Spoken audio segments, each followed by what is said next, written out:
Hello everybody, today in this video I'll show you how to easily edit a TikTok video after posting it, so let's jump right into it. First, let's go ahead and open TikTok. From here, tap on the profile icon in the bottom right corner. This will take you to your profile. Now here is the video that I want to edit. All I need to do is to tap on it. Tap on the three dots right here. And then tap on Save Video. Wait for it to be saved into my device.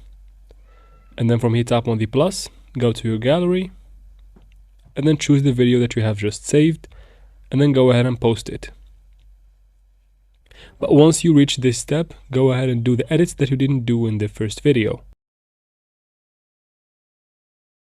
Once you're done, tap on next, and then tap on post. Wait for it to be posted. Once it is, you'll find it in your profile right here. From here, all you need to do is to tap on the old video and then tap on the three dots right here. Scroll down from the bottom and tap on delete. And that's how we do it, guys. You should be good to go from here.